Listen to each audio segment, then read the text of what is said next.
Welcome back, everyone, to another deep dive. This time, we are exploring the intriguing world of love and attraction. We're cracking open Why Him, Why Her by Helen Fisher. It's a fascinating book. It goes way beyond those superficial dating tips. Right, like instead of telling you what to wear on a first date, it actually tries to explain why we fall for certain people. Yeah. Why do we click with some people and not others? Exactly. And it all comes down to well, a lot of science, actually. The book dives right into the brain stuff right away, like how love isn't just some emotion we can turn on and off. Yeah. Fisher talks about these three main brain systems that drive love. You've got the sex drive, which is obviously that initial attraction, and then the drive for romantic love. That's where you get the intense feelings, the passion, Yeah. the longing. The butterflies. Exactly. And then there's the attachment drive. That one helps us build those lasting bonds with a partner. So it's like a three-step process: lust, then crazy in love, then settling in for the long haul. Well, it's a bit more complex than that. But the point is, all of this is happening in our brains. These drives are just as real as any other basic drive, like hunger or thirst. So those butterflies are more than just a metaphor. They're like a chemical reaction happening in our brains. Precisely.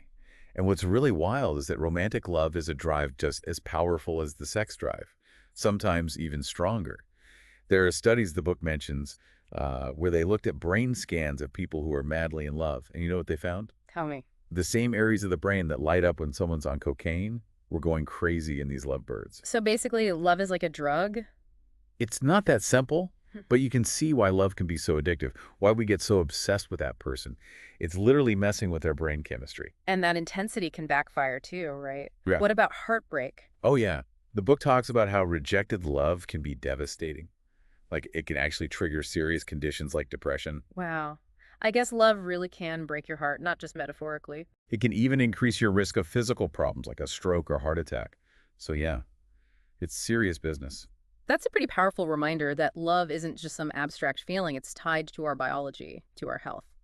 But where does personality fit into all of this? Does the book talk about how our personalities influence who we're attracted to? Absolutely. And that's where it gets really interesting. Fisher lays out this framework of four broad personality types: explorers, builders, directors, and negotiators.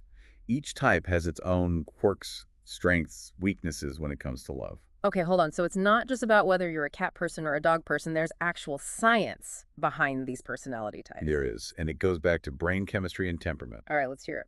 Who are these four types? Well, first up, you've got the explorers. They're the adventurous ones, the spontaneous ones, always up for trying new things, taking risks, embracing the unknown.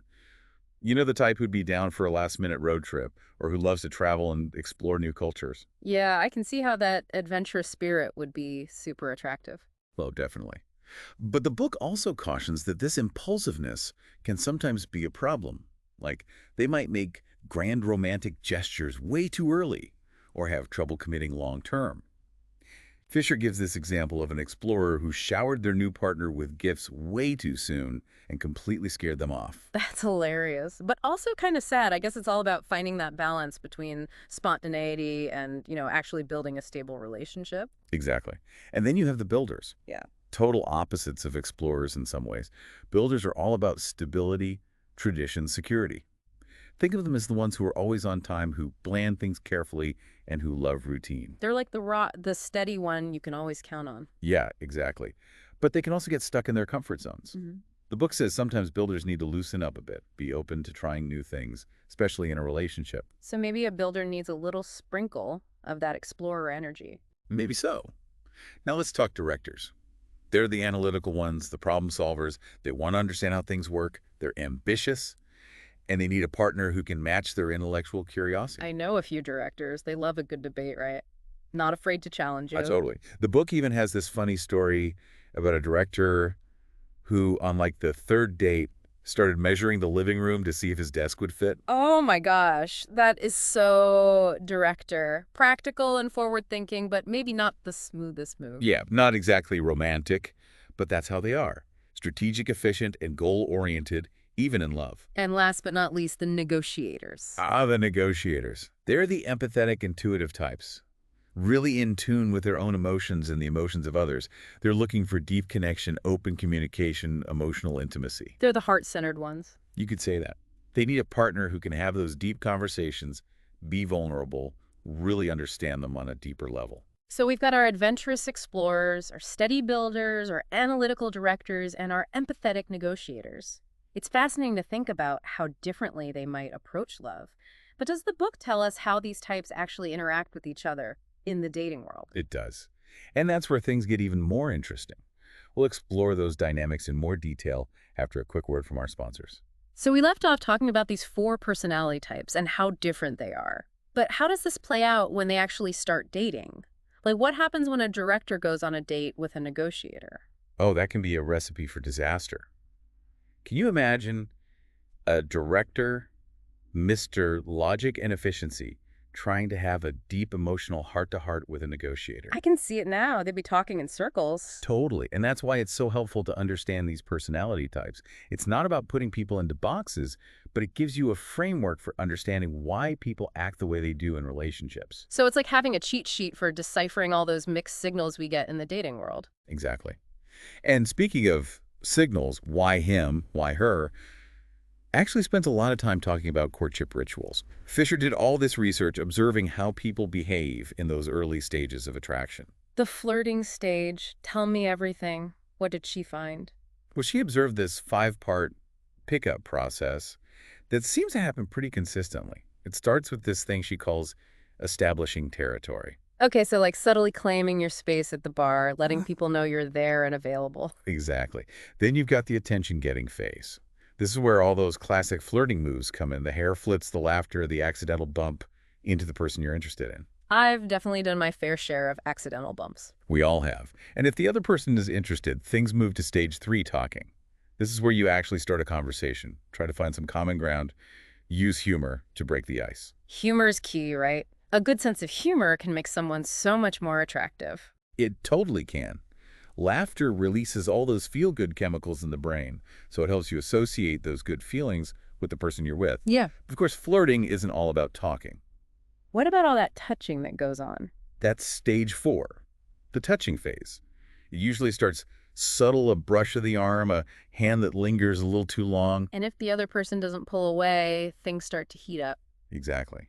And then the final stage is what Fisher calls keeping time.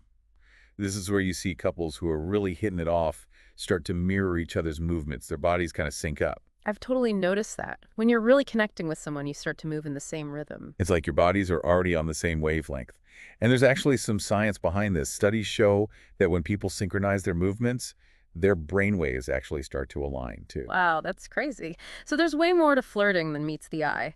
It's this whole intricate dance of biology, behavior, and subconscious signals. But the book goes beyond just those initial sparks, right?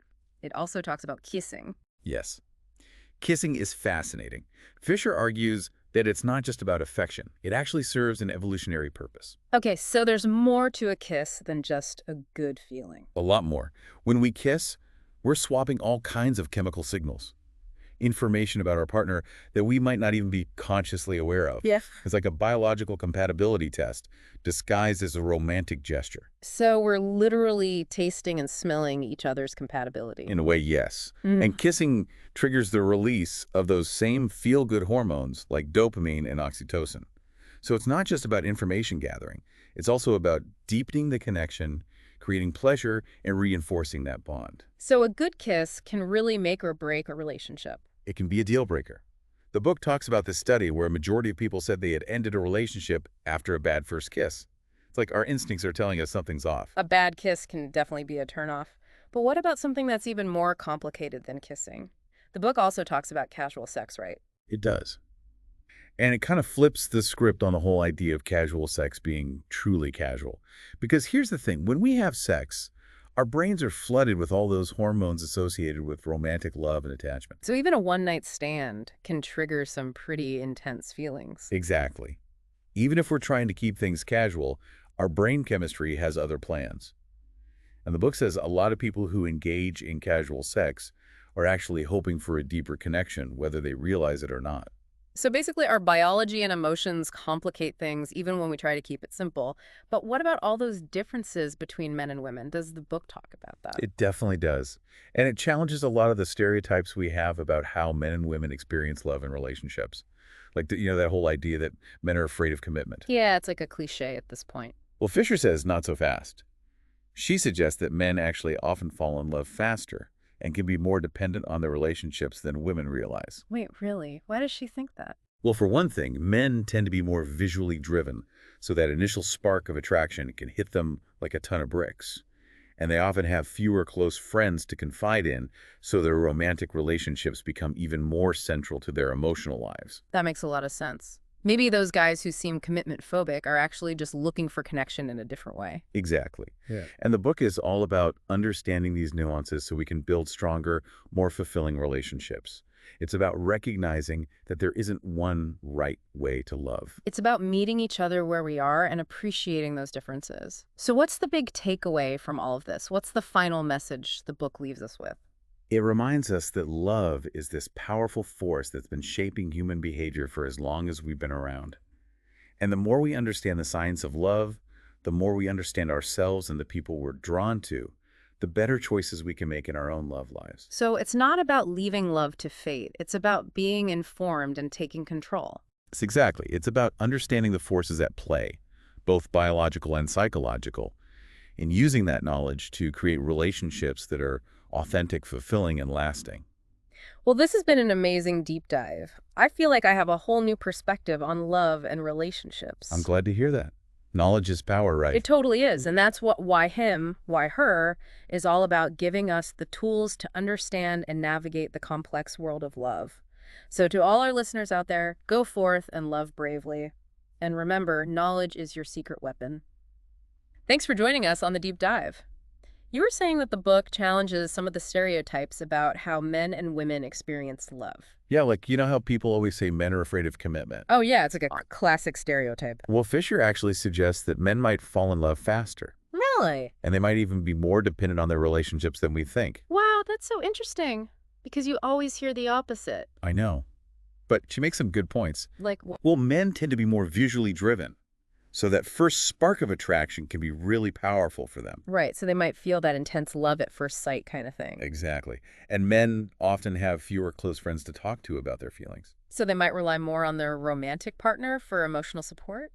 That's what Fisher suggests. Yeah. And it makes you think maybe those guys who seem afraid of commitment are actually just looking for connection in a different way. Maybe they just don't know how to express it. It's all about understanding those differences, Yeah.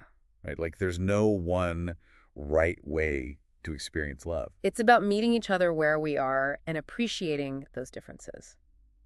But before we wrap up, does the book offer any final words of wisdom for those of us still navigating the world of love? It does. It reminds us that love is this ancient, powerful force that's been shaping human behavior forever. It's like built into our DNA. Exactly. And the more we understand the science of love, the more we understand ourselves and the people we're drawn to. The better choices we can make. Exactly. It's about taking control. So it's not about leaving love up to chance. Right. It's about being informed and empowered. I love that. So why him? Why her?